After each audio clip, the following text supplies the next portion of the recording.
तो मध्य प्रदेश का रण किस तरह दिलचस्प होता जा रहा है और बयानों की घी किस तरह आग में और इसकी ज्वलन जो है, ज्वलता जो है वो बढ़ा रहे हैं, वो इन चीजों से साफ दिख रहा है। लेकिन ऐसा ही कुछ नेहा रायपुर में होता हुआ भी दिख रहा है। बिल्कुल, जिस तरीके से वोट परसेंटेज मध्य प्रदेश में बढ़ रहा है, उम्मीद यही की जा रही है कि छत्तीसगढ़ में इसी तरह से मतदान हो, लेकिन अमूमन ऐसा होता नहीं है। छत्तीसगढ़ में कई नक्सल प्रभावित इलाके हैं, वहां पर थोड़ी स्लो वोटिंग होती है, धीरे धीरे लोग अपने घरों से निकलते हैं और सुरक्षा का भी जाहिर तौर पर अर्पिता ध्यान रखा जाता है। लेकिन जिस स्पीड से मध्य प्रदेश में वोटिंग हो रही है, जिस स्पीड से चित्रा भी उसको बता रही है, उस स्पीड से अगर मतदान छत्तीसगढ़ में भी हो तो वाकई ये लोकतंत्र की जीत और जश्न कहा जाएगा, क्योंकि छत्तीसगढ़ का चुनाव बेहद दिलचस्प रहता है। यहाँ पर अगर सीधे भूपेश बघेल के चेहरे को भी अगर आप यहाँ पर फ्रंट फेस कांग्रेस का मांग लें और अगर उसी के आधार पर कांग्रेस की जीत भी होती है, तभी भी ये तय नहीं हो पा रहा है कि भूपेश बघेल ही सीएम बनेंगे या फिर नहीं बनेंगे। और कई बात अंदर खाने भी ये टीएस सिंहदेव की जो तलखी सामने आती है, इस बात को सीधे तौर पर दर्शाती है कि सब कुछ विद इन द पार्टी अभी सीएम के चेहरे को लेकर ठीक नहीं है। इस बीच हमारे तमाम सहयोगी हमारे साथ लगातार बने हुए हैं। सुमी हमारी सहयोगी भी लगातार बनी हुई है, रवीश पाल सिंह मेरे सहयोगी जुड़े हुए हैं इस वक्त तमाम जानकारी के साथ। रवीश, बहुत ज्यादा उत्साहवर्धक है जिस तरीके से वोट फीसदी मध्य प्रदेश का सामने आ रहा है, और जाहिर तौर पर अभी तो 2 घंटे का वक्त लगभग बाकी है, थोड़ा सा कम समय है, लेकिन तब तक क्या पिछली बार का रिकॉर्ड टूट जाएगा?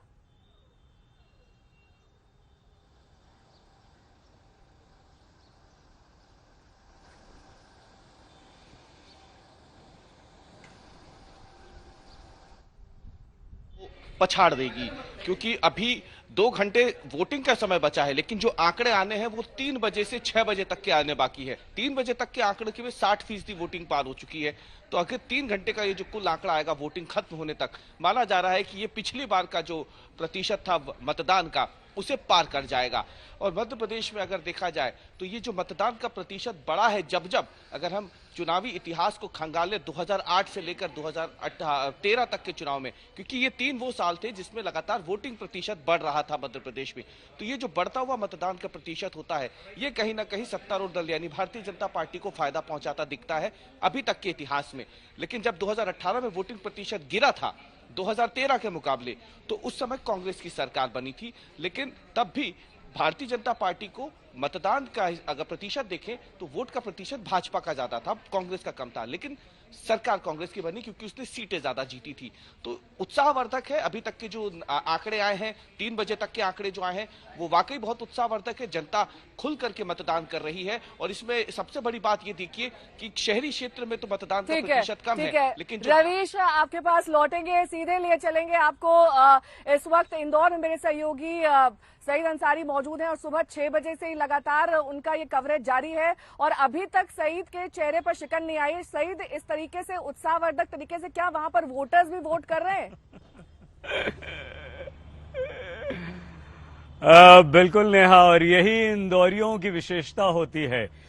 ये जो चुनाव हो रहा है और इंदौर में, और जो चुनाव होता है वो बीजेपी कांग्रेस से कहीं अधिक निजी रिश्तों पर होता है। बीजेपी के उम्मीदवार हों, कांग्रेस के उम्मीदवार हों, उनकी जबरदस्त अपनी पार्टी लाइन से अलग हटकर जबरदस्त इंदौर वासियों में पैठ है, पकड़ है, प्यार है, मोहब्बत है, और उस पर ज्यादा वोट यहां पर नेहा दिए जाते हैं। तो वही चमक हमारे चेहरे पे भी इंदौर आने की खुशी भी है, इंदौरियों के बीच खुशी भी है। हम अशोक सिंघल हमारे संवाददाता के पास लिए चले। अशोक, आपसे एक सवाल पूछे उससे पहले एक अपडेट दे दें जल्दी से। 1 और 2 कैलाश विजयवर्गीय, संजय शुक्ला की कॉन्स्टिट्यूएंसी में कोई हंगामा नहीं, कोई गड़बड़ नहीं, आराम से चल रही। 2 नंबर यानी कि रमेश मेंदोला की कॉन्स्टिट्यूएंसी में कोई हंगामा नहीं, कुछ नहीं, लेकिन 3, 4, 5 में हंगामा हुआ है, हिंसा हुई है। राऊ और महू की खबर आपको मालूम है। अशोक, कैसे इस बार का चुनाव आप 2018 से अलग मध्य प्रदेश का देख रहे हैं?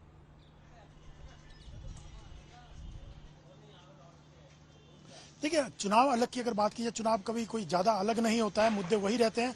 आप अगर 10 साल पहले के मुद्दे उठाओ और आज के मुद्दे सेम रहते हैं। वही विकास की बात होती है, वही भ्रष्टाचार की बात होती है, वही बेरोजगारी, तमाम मुद्दे, किसानों की बात होती है, मंदिर की बात पहले भी होती थी, इस बार भी मंदिर, हिंदुत्व, तमाम मुद्दे इस चुनाव में भी छाए रहे। लेकिन 2018 की अगर बात की जाए, 2018 में भी इतना ही कड़ा मुकाबला दिख रहा था जो इस बार दिख रहा है। उस वक्त भी कांग्रेस और बीजेपी के बीच वन साइडेड चुनाव नहीं था। दोनों के बीच में अगर सीटों की बात की जाए बहुत कम फासला दिखाई दे रहा था। बहुमत किसी को नहीं मिला था। इस बार भी अगर किसी से भी बात करें आप, सड़क पे, कहीं रेस्टोरेंट में, रिक्शा वाले, तब किसी से भी बात करेंगे तो आपको यही कहता मिलेगा हर व्यक्ति कि एक बहुत कड़ा मुकाबला है। क्या होगा पता नहीं, लेकिन दोनों तरफ से पूरा ताकत लगा दी गई है। हर मुद्दा अप्लाई करने की कोशिश की जा रही है, क्योंकि चुनाव में हमेशा से हर पार्टी कोशिश करती है कि वो कोई ना कोई मुद्दा नया फेंके। इसमें अभी कमलनाथ बात कर रहे थे एक्टिंग करने की शिवराज की, ताकि वोटर किसी ना किसी ढंग से प्रभावित हो किसी न किसी मुद्दे को लेकर, चाहे बीजेपी हो कांग्रेस। तो वो एक कोशिश की गई मुद्दों को लेकर के। दूसरा, बीजेपी अपनी रणनीति अपने ढंग से बनाती है। केंद्रीय नेताओं को मैदान में उतारा गया, सांसदों को मैदान में उतारा गया। हालांकि सिर्फ मध्य प्रदेश में ही नहीं, उन्होंने पश्चिम बंगाल में भी ऐसा फार्मूला अपनाया था, त्रिपुरा में भी अपनाया था, लेकिन ये बीजेपी की अपनी एक रणनीति का हिस्सा रहता है। तो 2018 और 2023 की बात की जाए तो चुनाव मोरलेस इसी ढंग से दिख रहा है, जो टाइट सिचुएशन बनी हुई है। तो लगातार कवरेज आप देख रहे हैं नॉन स्टॉप आज तक पर। 5 स्टूडियो अलग अलग जगहों से आपको ताजा अपडेट दे रहे हैं। वोटिंग प्रतिशत हम बता रहे हैं, साथ ही साथ चुनावी दांव कैसे नेता चल रहे हैं, किस तरीके के बयान इस चुनावी बयान में बहते हुए नजर आ रहे हैं, वो आपको बता रहे हैं। नरेंद्र सिंह तोमर, कैलाश विजयवर्गीय और ये बड़े बड़े नेता जो है वो यहाँ आए हैं। कैलाश विजयवर्गीय क्या कह रहे हैं और 3 नेता जो मुख्यमंत्री के दावेदार दिख रहे हैं वो क्या कहते हुए नजर आ रहे हैं, जरा सुनिए।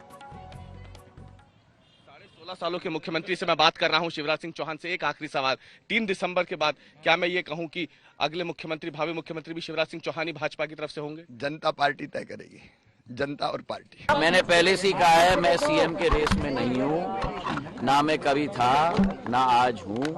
आप लोगों ने बार बार मुझे पूछा है, 2013 में भी, 18 में भी और आज भी पूछ रहे हैं। तीनों बार मैंने कहा है कि मैं सीएम के रेस में नहीं हूँ। ये रेस कुर्सी का नहीं है, ये रेस विकास का है। क्या हम मध्य प्रदेश के अगले मुख्यमंत्री से बात कर रहे हैं? बिल्कुल नहीं, मैं कार्यकर्ता हूँ भारतीय जनता पार्टी का। भारतीय जनता पार्टी ने कहा है कि मुझे चुनाव लड़ना, तो मैं चुनाव लड़ रहा हूँ। तो फिर जो आदेश होगा, मैं साथ में राष्ट्रीय महामंत्री भी हूँ। यदि मुझे संगठन से काम लेना होगा, संगठन का काम करूँगा। पार्टी के आदेश पे तो चुनाव लड़ रहा हूँ। उसके बाद जो भी पार्टी का आदेश होगा। तो इस वक्त सबके मन में लड्डू फूटते हुए नजर आ रहे हैं, लेकिन अभी डर के भी लड्डू हो सकते हैं, क्योंकि क्या होने वाला है यहाँ मध्य प्रदेश में फाइट कांग्रेस और बीजेपी के बीच बहुत गहरी नजर आती हुई दिख रही है। और यहाँ पर एक बड़ी खबर भी आ रही है, एमपी में तेज मतदान के बीच भोपाल में सुस्त वोटिंग की खबर सामने आ रही है। ये चौंकाने वाली खबर है कि भोपाल में आखिरकार ये सुस्त वोटिंग क्यों हो रही है। भोपाल में दोपहर 3 बजे तक के अगर हम आंकड़े आपके सामने रखें तो 45.34% वोटिंग जो है वो भोपाल में हुई है। बाकी जगहों से अगर आप देखें, मध्य प्रदेश में करीब 7 से ऊपर वोट मतदान हो चुका है और एमपी में तेज मतदान, लेकिन भोपाल में सुस्त वोटिंग है। भोपाल में 45.34% जो है वो वोटिंग हुई है। जनता अभी निकल रही है, वक्त हालांकि अभी भी है, लोग अपने घरों से अभी भी निकल रहे हैं, लेकिन यहाँ पर देखना होगा कि कितना वोट शेयर पहुंचता है। रवीश हमारे साथ, हमारे सहयोगी लगातार मौजूद है। रवीश, कुल मिलाकर अगर हम देखें तो वोट पर अभी जिस तरह से मतदान हो रहे हैं मध्य प्रदेश में 60% से ऊपर, लेकिन आखिरकार सिर्फ भोपाल में ये परसेंटेज कम क्यों दिख रहा है?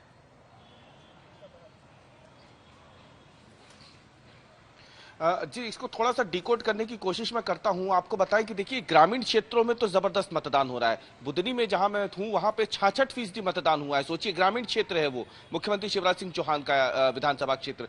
लेकिन देखिए, राजधानी भोपाल में मात्र 45% मतदान हुआ है। ये पढ़े लिखों वाला और ज्यादातर अर्बन वोटर है। आपको बताएं, भोपाल की 7 विधानसभा सीटों में से 6 विधानसभा सीटें शहरी क्षेत्र की सीटें हैं, यानी यहाँ पे पढ़ा लिखा वोटर होता है। ग्रामीण क्षेत्र की सिर्फ एक बैरसिया है और उसमें अगर देखा जाए तो सबसे ज्यादा मतदान हुआ है। यानी जो भोपाल जिले की 7 सीटें हैं उनमें से जो ग्रामीण क्षेत्र की सीट है बैरसिया, वहां पे सबसे ज्यादा 52% मतदान हुआ है, 52.74%। और जहां पे सबसे ज्यादा पढ़ा लिखा वोटर, जो IAS IPS, जहां पे शासकीय कर्मचारी जहां रहते हैं, भोपाल की मध्य विधानसभा सीट, वहां पे पूरे भोपाल में सबसे कम करीब 37% मतदान हुआ है। तो ये वाकई में हैरान करता है कि ग्रामीण क्षेत्रों में जहां एक तरफ जबरदस्त वोटिंग हो रही है, लोग बाहर निकल कर मतदान कर रहे हैं, अपने मताधिकार का प्रयोग कर रहे हैं, लोकतंत्र के पर्व में अपनी हिस्सेदारी सुनिश्चित कर रहे हैं। तो वहीं भोपाल जो कि मध्य प्रदेश की राजधानी है और उस राजधानी में भी एक ग्रामीण सीट को छोड़ दें जहां पे सबसे ज्यादा मतदान हुआ है, तो सबसे ज्यादा पढ़े लिखे लोग जिस विधानसभा क्षेत्र में रहते हैं, भोपाल की मध्य विधानसभा क्षेत्र में, वहां पर सबसे कम मतदान हुआ है। यानी पूरे प्रदेश में सबसे कम मतदान जो हुआ है वो भोपाल में हुआ है, और उस भोपाल में भी जो कि पूरे प्रदेश में सबसे कम मतदान वाला जिला है, उसमें भी सबसे कम मतदान उस क्षेत्र में हुआ है जहां पे सभी पढ़े लिखे वोटर, मध्य प्रदेश के शासकीय कर्मचारी, गवर्नमेंट वर्कर्स, केंद्र सरकार के बड़े बड़े बैंक के कर्मचारी हों, आईएएस आईपीएस हों, ये तमाम इसी क्षेत्र में रहते हैं, मध्य क्षेत्र में, भोपाल मध्य विधानसभा क्षेत्र में। लेकिन देखिए वहां पे आप अगर देखें तो वोटिंग प्रतिशत बेहद कम जा रहा है। तो ये जरूर एक सोचने वाली बात है कि आखिरकार ऐसा क्या है मध्य प्रदेश के इस बार के विधानसभा चुनाव में कि ग्रामीण क्षेत्र में तो बम्पर मतदान हो रहा है, लेकिन शहरी क्षेत्र में ये बड़ा सवाल है, क्योंकि देखिए अगर देखें तो 2003, 2008, 2013, 2018, 2003 में करीब 67.25% वो वोट हुए थे पूरे एमपी का, हम बता रहे हैं। 2008 में ये बढ़ रहा है 69.28 और 2013 में 72.07 और 2018 में देखिए यानी पिछले साल 74.01% मतदान हुए थे, और अभी तक का आंकड़ा जो है 3 बजे तक का वो 60.38% सबसे कम भोपाल में। हालांकि सार्वजनिक साक्षरता दर वाला जो जिला है वो जबलपुर, जहां पर मैं हूं, 81% यहाँ पर लोग साक्षर उसमें आते हैं। लेकिन बड़ा सवाल है कि आखिरकार भोपाल में क्यों नहीं जो पढ़े लिखे लोग हैं वो बाहर निकलकर मतदान कर रहे हैं। अंजना,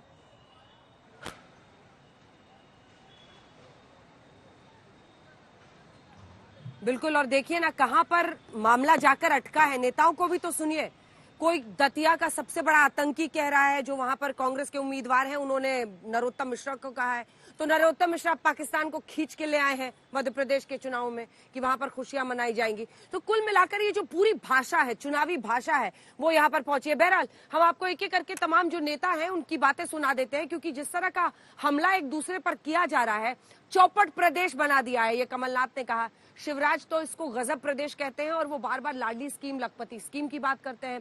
लेकिन दूसरी तरफ आतंक के मुद्दे पर कैसे एक दूसरे को घेर रहे हैं तमाम नेता, ये आपको सुना देते हैं। मैंने पाकिस्तान का आतंकवाद की एंट्री कराई है, और मोदी के जीतने से आतंकवादियों में दहशत होती है, देश में शांति और सुरक्षा का वातावरण बनता है। लेकिन आपको क्यों लग रहा है कि बीजेपी को वोट मिलने से, बीजेपी की जीत से आतंकवादियों को इस तरह से? कर्नाटक के परिणाम है ना, कर्नाटक के परिणाम हमारे सामने, वहाँ पे फुलझड़ियां चली थी। ये गलत है ना, देश के अंदर होना चाहिए जो भी हो। वो जो है सबसे बड़े आतंकवादी हैं दतिया में। अभी चुनाव में वो करेक्ट प्रैक्टिस कर रहे हैं। ऐसे बयानों की वजह से आपके खिलाफ हो सकता है वो कंप्लेंट डालेंगे इलेक्शन कमीशन? डाल दीजिए, वो इलेक्शन कमीशन की तो उनकी हिम्मत ही नहीं है जाने की, क्योंकि रात में भी उनके खिलाफ FIR लॉन्च हुई है। उनके समर्थकों के खिलाफ वो शराब बांट रहे थे, बड़ौनी थाने में FIR लॉन्च हुई है, और उनके खिलाफ वो तो सबसे बड़े करेक्ट प्रैक्टिशनर हैं। मंत्री जी भय और आतंक की राजनीति करते हैं, गृह मंत्री जी, तो उसके कारण उनके खिलाफ और ज्यादा आक्रोश है, और हम लोग वो लड़ाई लड़ रहे हैं। ठीक है।